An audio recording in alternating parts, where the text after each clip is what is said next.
we're here with Simon, and we'll just like Simon to introduce himself. Hi, my name's Simon Noble from Champion Sports. So we are a provider of B2B business software, primarily with a sports betting platform with global solutions, primarily targeting the Asian and the African markets. That's great. So how have you been finding the show so far? No, the show's been great. Obviously, we were sort of concerned as to whether it's going to be going ahead or how many people are going to turn up. And obviously, there's all these rumors circulating like, oh, there's only 8,000, there's only 10,000. But it's been a really good turnout with people flying in for the show. And we found that actually the quality of the people, in terms of the leads that we're generating has been really high this year. And so I think, people, they're fully committed to sort of make the trip. 'Cause it's been a long time for, ICE and certainly even for some of the other shows. So it's been great to catch up with people and hopefully show some of the new stuff that we've been developing since the pandemic. That's really good. Yeah, it's really good to be back since the pandemic. So can you tell us a bit more about Champion Sport and about as a company and kind of tell us what you do and everything? Yeah, sure. So we're, like I mentioned, a provider of B2B sports betting software. So we're part of a group of companies, one of which is a large Asian-facing operation, primarily targeting Southeast Asia. And so we are their sort of center of sort of technical excellence. And the idea is that we've been developing a proprietary sports betting platform. Last March, we released what was referred to as the version 3, and the idea was for the platform to be as fast and as responsive as possible. So away from our sort of core Asian base, we've been looking to then license that product into the market. So what we found has been sort of really appealing for, operators, who were primarily in sort of Uganda and Nigeria at the moment is the idea that certainly when people come here, it's with many of the sort of more established names, certainly in the sort of European world, they're less likely to be willing to do sort of customize the product for the local market. And our stance is nobody knows the market better or the players better than the operators themselves, so we want them to be successful. So we know we have to try that little bit harder to hopefully give the operators what they need to be sort of as successful as possible. So literally we've been sort of customizing the interfaces for sort of primarily Uganda at the moment, but there's a number of sort of serious leads that we've received from Nigeria so far.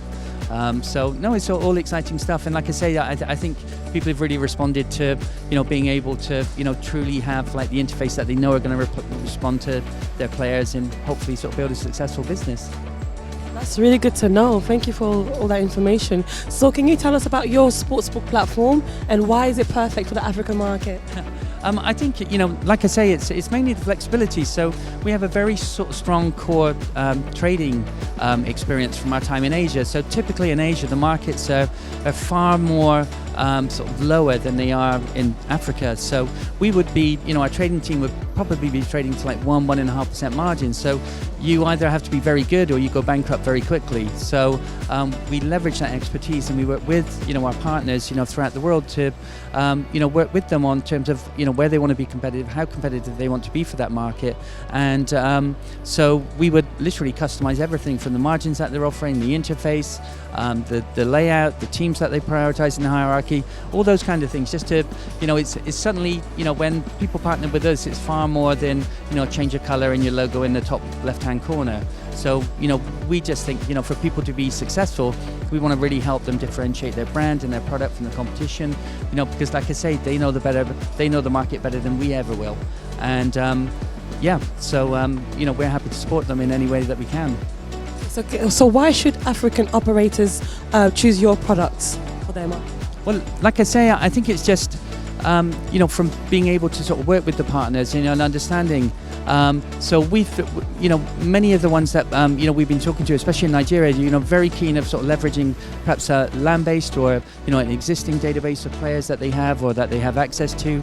And obviously word of mouth is very important. So just making sure that we have all of those promotional elements so that when people win, people really know that they've got paid, in terms of, sort of pushing the product out there. With the custom interface, whether that's, the teams that are promoting the markets that they've got there, perhaps enhancing the odds maybe on multiple bets, for sort of bigger wins, those kind of things, it's sort of proved very popular. And again, we have the sort of knowledge and expertise to turn those kind of things around very quickly and, hopefully come up with a unique product where it's not just a case of, I look at this one and to be honest, if I'm just change the logo, it makes no difference. And oftentimes, everybody's even got the same odds offered and that offers no sort of competitive advantage to the operator. That's interesting. So have there been any challenges working with the African market? I think so. Sometimes with the challenges that we've had, I mean, I guess it's just sort of clarity sometimes, you know, in terms of where we are, in terms of what people are trying to do. So we have had sort of experience in the past where there's perhaps been sort of shifting regulation in certain markets that have affected, you know, what operators were trying to do or not to do.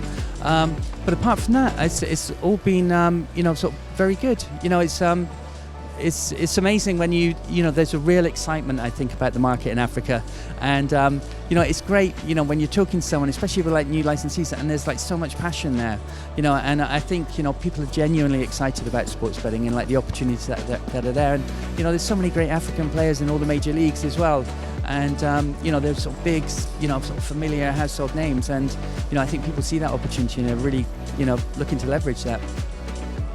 Thank you so much. That's really good to know. So, in terms of the future of gaming in Africa, how do you see that? I think it's just going to continue with the regulation that's there.